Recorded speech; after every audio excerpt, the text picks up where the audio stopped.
Welcome to Manny's how-to videos. These videos are going to be videos that I'll be making on little side dishes that I'll be putting in my main part of the video that I'm not necessarily talking about. So today for our first video, I'm going to be showing you how to make Basmati rice, the Persian way or the Iranian way. There's a lot of different ways to cook Basmati rice, but this is the traditional way that we cook it.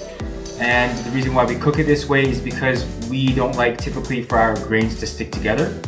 And we like the grains when we eat them to be separate from one another, so it's not going to be mushy. As well as we incorporate different kinds of flavorings and seasonings in there. But very typically for Persian Basmati rice, we tend to add saffron and butter. So those are two of the main ingredients, and sometimes we might add even barberries, which I'll be talking about a little bit later in the video. Barberries are very similar to sour cherries, but they're a lot smaller, a lot more sour and tart. And it's great for cutting down the richness of Persian dishes, because Persian dishes tend to be very rich, sometimes higher in fat or too creamy in that sense. So we like to use something to cut down the richness of our food.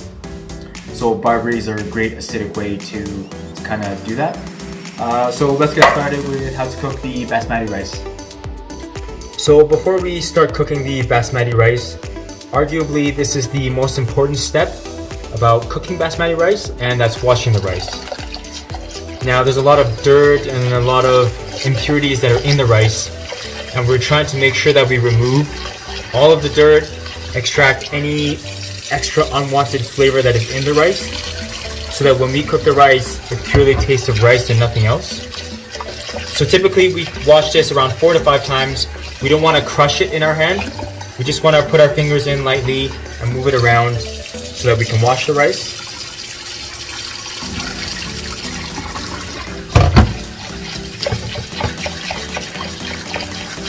And eventually, when you continuously wash the rice, you'll notice that the water starts to turn clear. The first wash tends to be very cloudy, but around the 4th or 5th time of washing the rice starts to become clear, and that's when you know your rice is ready to be boiled. So we use cold water. Do not use hot water because we don't want to cook it in any way. We are just trying to wash the rice, and if we add heat to it, it starts to turn the rice a little bit soft, which we do not want. The only time we're going to start cooking it is when we cook it in the boiling water.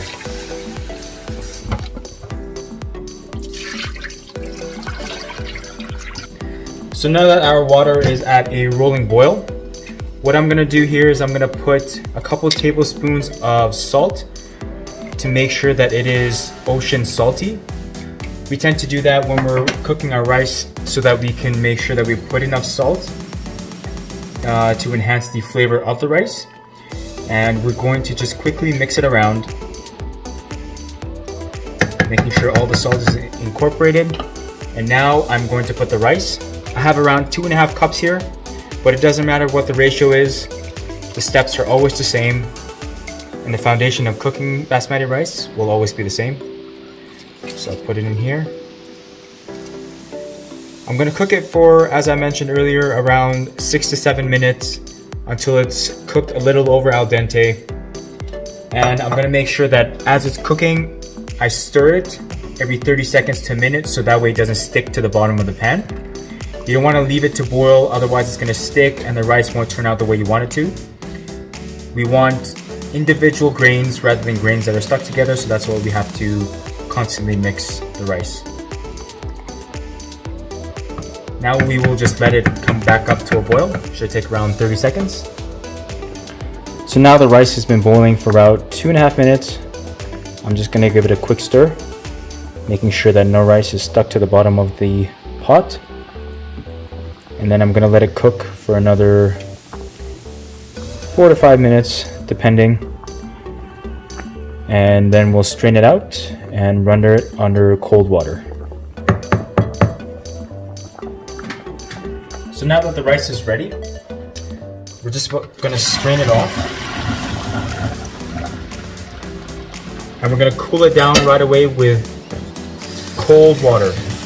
Basically what that does is it slows down the cooking process because we don't want to cook it anymore. We're about to steam it. So we don't want to overcook our rice to keep that integrity of the grain and making sure that each grain is separate rather than making mushy basmati rice. So I'm just running my fingers through it. Don't squeeze it. Try not to clump the rice together. Just run the cold water over all the rice so all the rice cools off evenly. And then let it sit for around 2 to 3 minutes to drain off any excess water.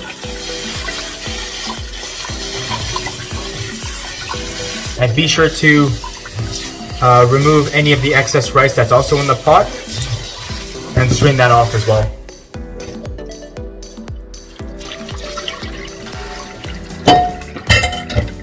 So now that everything is ready, this is where it all comes together.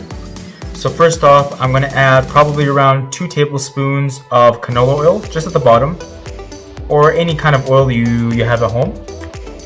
And basically what I'm going to do is I'm just going to grab a brush and just lightly cover all the surfaces of the bottom of the pan to make sure it's covered in oil. Now, at this step, typically what we like to do is we like to make something called tahdeed, which is a crispy rice or a crispy bread at the bottom of the rice. If you want to do that, you can put that in now. We also do potatoes as well. That's a very popular one. If not, then you could just put rice at the bottom, and when it's cooked, you're going to have crispy rice at the bottom. Now what I'm going to do is slowly layer the rice. This is an important step because we're trying to steam the rest of the rice. So because it's cooked only around 70 to 80%, we're steaming the remainder of the rice.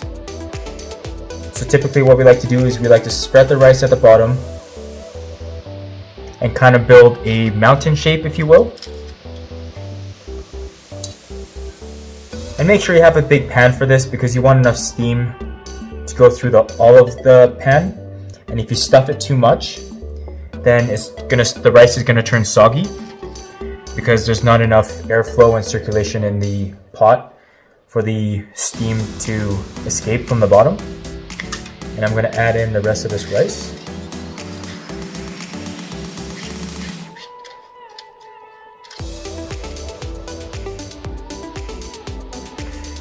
And now what I'm going to do is I'm going to poke holes into the rice so that way the steam escapes from the bottom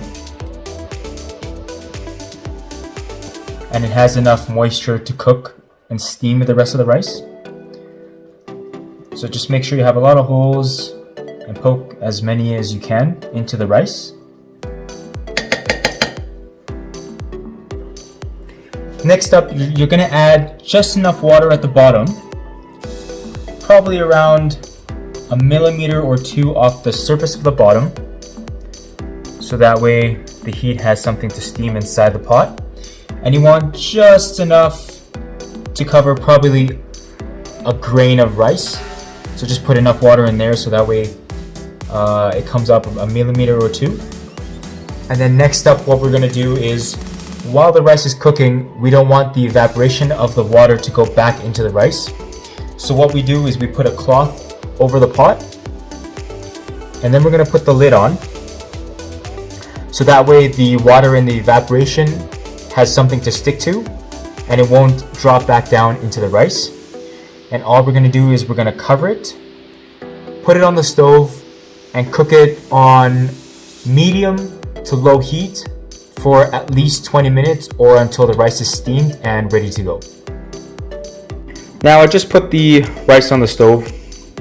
It really depends on your oven and the setting and what kind of temperatures and heats you have to play with. But for mine here, I have setting from low to high from 1 to 10 or 11, I guess. So I put it around 4, just to give you a rough estimate or an idea of how high I put the temperature. So now all we're going to do is let this steam and cook for around 20 minutes. And in the end, we can add whatever garnishes and or seasoning or toppings we like on the rice. Alright, so now that the rice has been steaming for around 20 minutes or so, let's have a look here. And the rice is ready. As I was mentioning earlier, We don't want the grains of rice to be connected to one another. We don't want it to be mushy. So you know you cooked good basmati rice when they all separate from one another. Each grain separates from one another. And now what we're gonna do is we're gonna add a little bit of butter to fluff up the rice.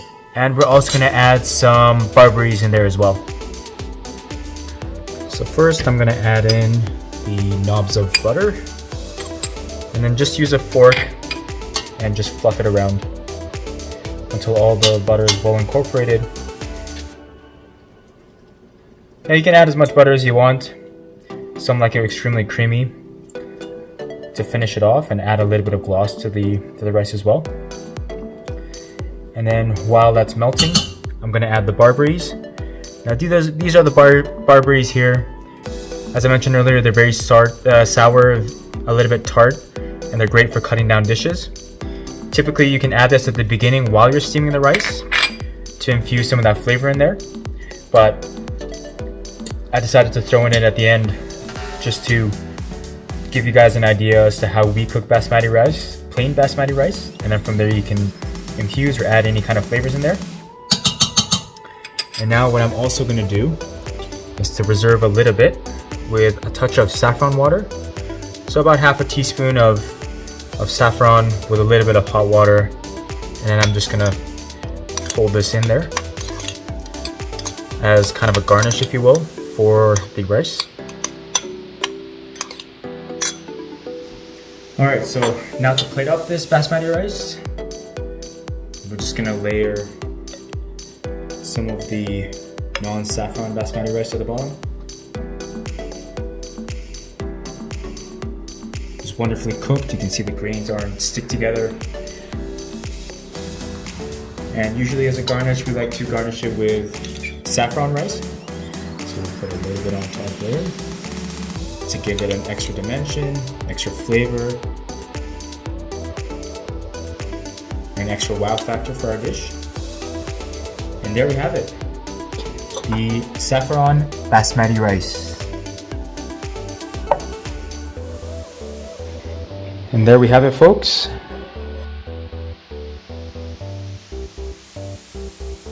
Hi everyone, thanks for watching my how-to video on how to make basmati rice. If you enjoyed this video, please like, comment, or subscribe to my channel. And give me some feedback as to how I can make these videos better, and or what kind of techniques you would like to see, or what kind of little how-to videos you would like to see as well. And I'll try and make that happen. Till next time.